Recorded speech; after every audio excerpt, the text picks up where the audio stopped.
can you threaten black people with that we haven't already lived through before? We already couldn't go to your schools. We already couldn't live in your neighborhood. We already couldn't shop in your store. We already had to sit in the back of the bus. We already filled out your jail.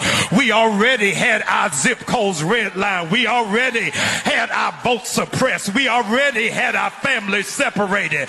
We already had our men profiled. We already had our women objectified. What you think you gonna do new that's gonna be able to intimidate us?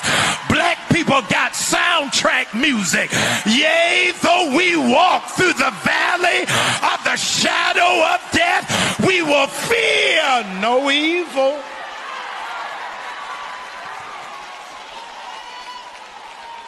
It is their master plan to make you live in fear so you don't fight back, so you don't lift up your voice, so you don't kick against the prick. Fear is the only weapon that white supremacy has.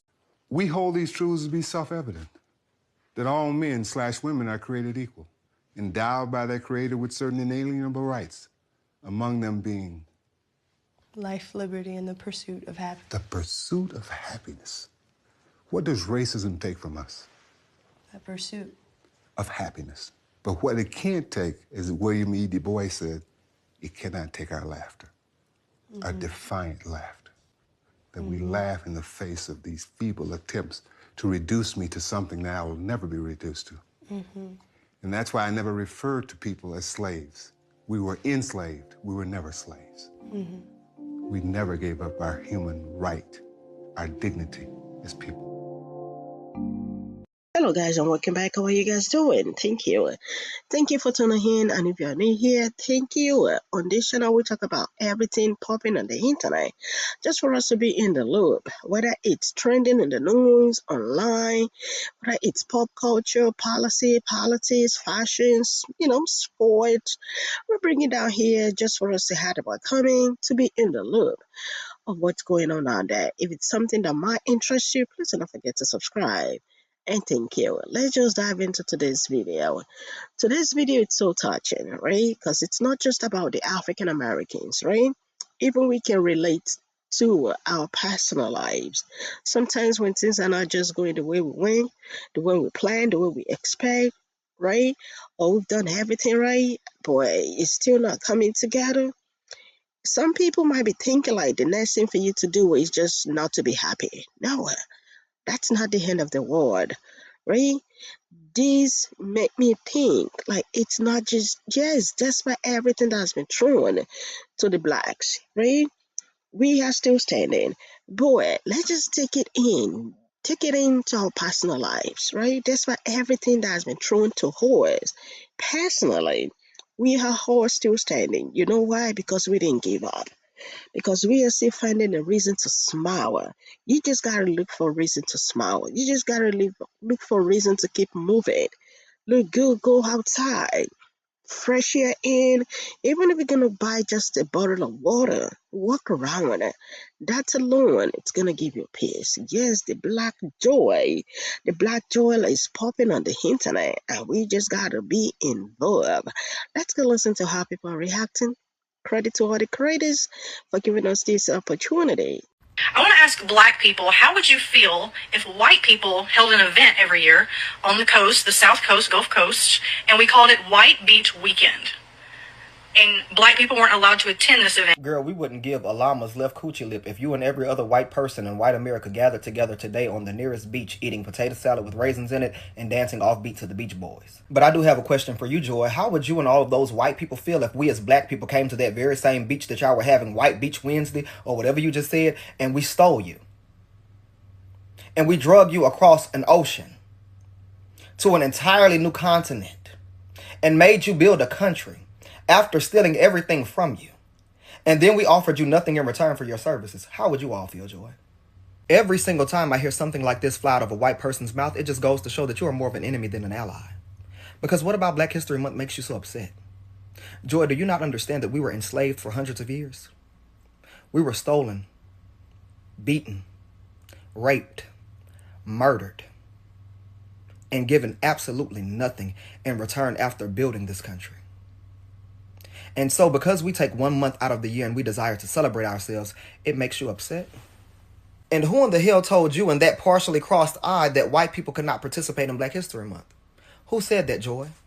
Nobody. Yesterday, or one of these days, I don't know, that a joyful N-word is a powerful N-word. And that has been sitting in my heart because right now things are so dark, scary, and spooky. And not like Halloween fun spooky, like Handmaid's Tale spooky, like Jim Crow-y spooky, scary. And if you don't go outside and find the joy for yourself, babe, you're screwed, because they want you, them people over there, they want you in a miserable place. They want you sad. They want you broke. They want you broken financially, broken spiritually. They want you just shattered in shambles. Do me a favor. Do yourself a favor. Be intentional about finding joy. Okay, bye. Black joy is resistance because this system was never designed to allow us the opportunity to experience joy. Racial capitalism relies on our exhaustion and feeds on our body's ability to ache, grind, and survive, but never gives us the opportunity to truly thrive. Joy is what they can't monetize. When we laugh, dance, and love each other out loud, that is the part of us that resists the ways we've been taught to exist in a country that continues to disenfranchise Black bodies. When we choose joy, we go against our worth being tied to struggle.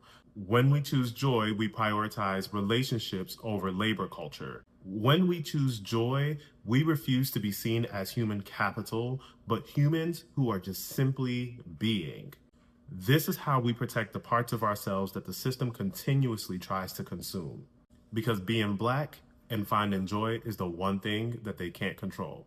We have to figure out a way to find joy in the middle of chaos. I know it's difficult, but we have to.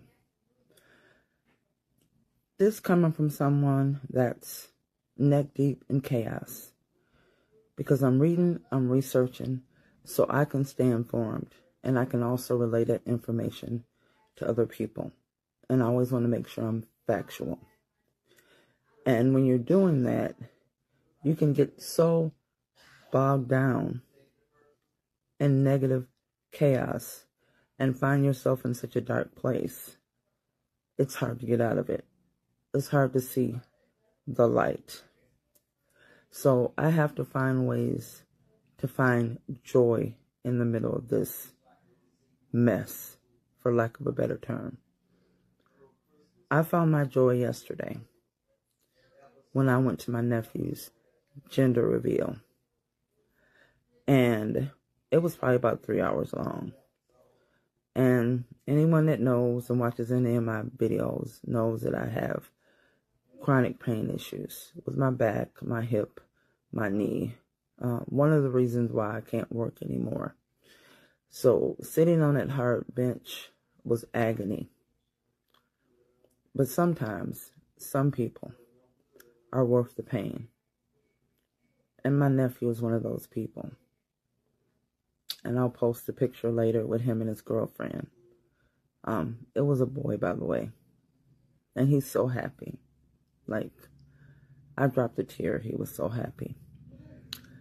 And to see that, and to watch that video that Westmoreland, that the governor, the only Black governor in this country currently, of Maryland, where the commander-in-chief made reference to young Black males being basically serial unalivers, is really, that's a staunch parallel. It's just not true. And I'd have to ask him, when's the last time you sat and had a conversation with a young Black male? They're not all natural born unalivers, is what he said, actually. They're not. I have 3 nephews, and none of them have ever harmed anybody. They're good people. They're hardworking. my 23-year-old nephew that has a son on the way is not a natural-born unaliver. You have no idea what you're talking about. Have you ever talked to any young black male? Or are you wrapped up into the rhetoric that the media spews like every other person within your demographic that has no clue about us and never bothered to get to know any of us? So I take offense to that. I take issue with that because once again, y'all make assumptions about us. But if the tables were turned and one of your demographic does something unthinkable, it's always an issue. It's always about how they were brought up. It's a million excuses. But if it's somebody that looks like me, automatically we're villainized. And you wonder why. And that is why we are in the predicament that we're in right now. That's exactly why this administration exists. And that's exactly why it happened. Because too many people think like that commander-in-chief. Let that sink in. When you hear the name Donald Trump, you think of Black Joy Festival. Okay. Black Joy Festival. Okay. That's what this is. So when you hear... They never expected black folks to just sit down and relax. They never expected black folks not to care whether Donald Trump became president or not.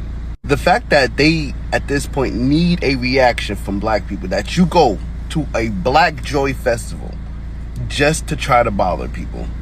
The obsession that must take to want to have to go to a festival where black people are happy, enjoying their life, and say, hey, let me try to disrupt that. When you're black, you're never really lonely. But you see how comfortable she was to go into a festival full of black folks minding their business and ask questions to try to enrage them? This would never happen at a white folks festival. This would never happen at a Caucasian Joy Festival. For one, black folks don't do that. But for two, they would flip their ish. But it's hilarious to see the desperation to be in black spaces.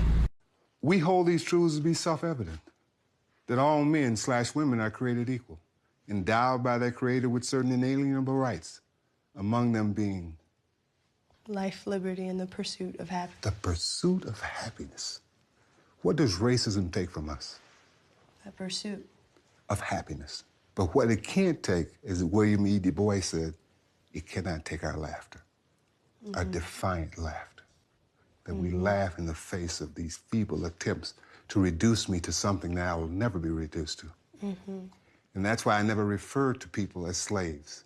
We were enslaved. We were never slaves. We never gave up our human right, our dignity as people.